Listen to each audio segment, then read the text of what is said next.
The title of this podcast is When a Thing Can No Longer Offend You, It Ceases to Exist in the Old Way.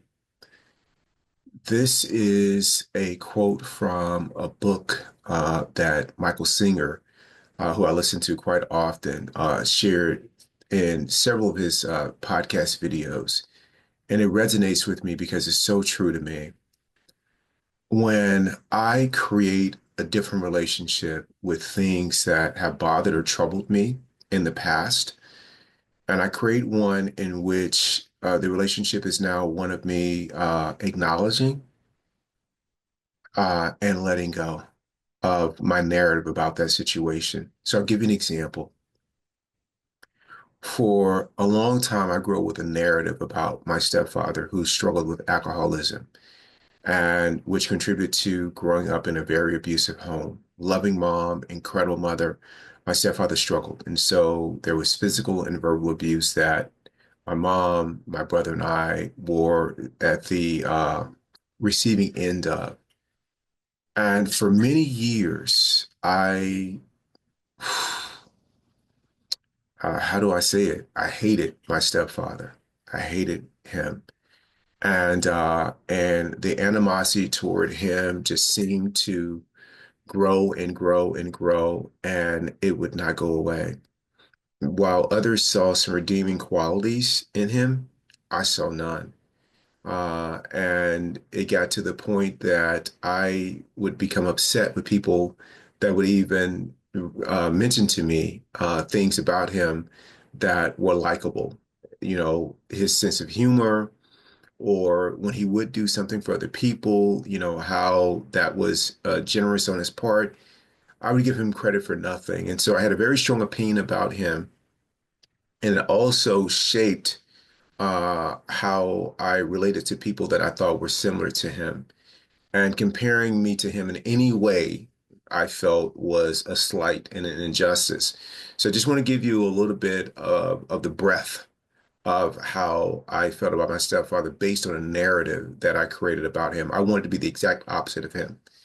And so back in 2007, I went to a seminar or 3 day seminar of working on yourself, in which they invite you to think about an event that's happened to your life that you created a narrative about that you feel very strongly about.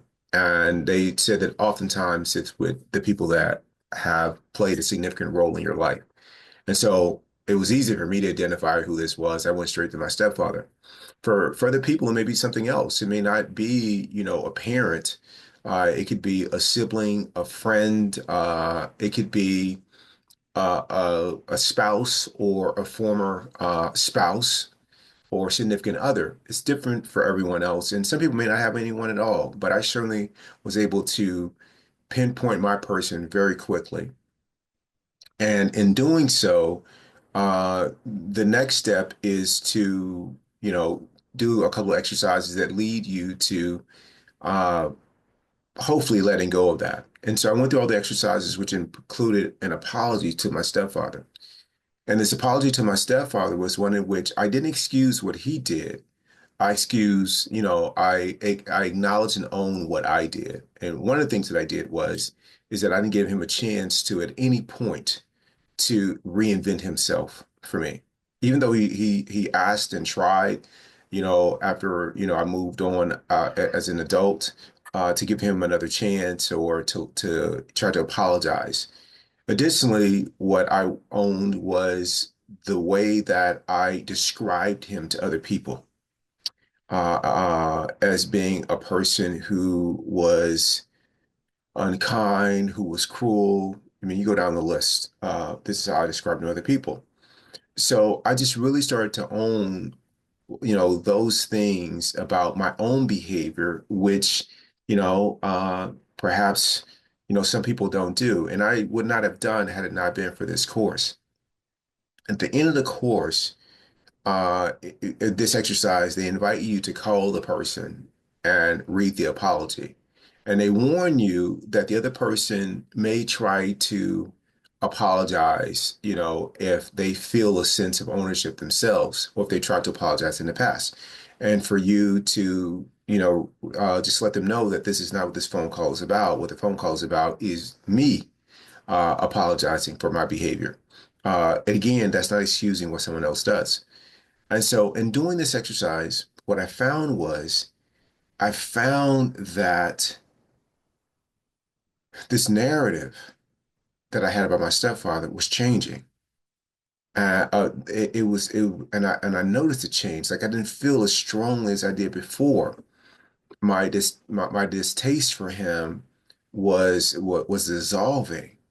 Like it was being transmuted, and it was being transmuted by it wasn't even me forgiving him because it wasn't that. It was me letting go of this narrative that was transmuting this blockage or this negativity that I had inside. It was super powerful. And so, which comes back to the passage that Michael Singer, often quotes, is that when a thing can no longer offend you, it ceases to exist in the old way.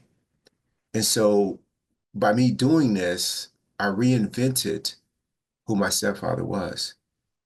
And this new narrative about him was he's a human being who is on his own journey in his own path. And as another human being, it's my, honor to be loving and kind to him unconditionally, regardless of what he's done, is doing, or will do. That's his path, and this is mine. And so to feel that be lifted was a beautiful and transformative experience for me. And I tried to apply that throughout the rest of my life. Narratives that I grew up with about other people regarding what you take it, like their economic status, their zip code, their biological race, their gender, sexual orientation, all those things that, often come to what they do for a living that, that on some level start to influence how we see people.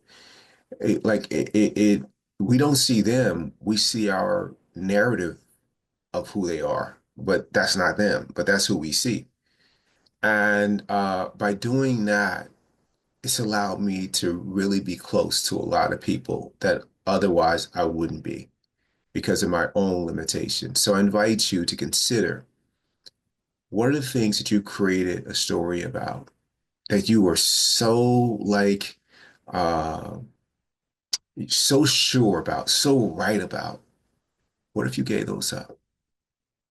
What if you redefine those in keeping with being loving and kind, or, the best uh, ideals of the faith that you are associated with? What if you did that?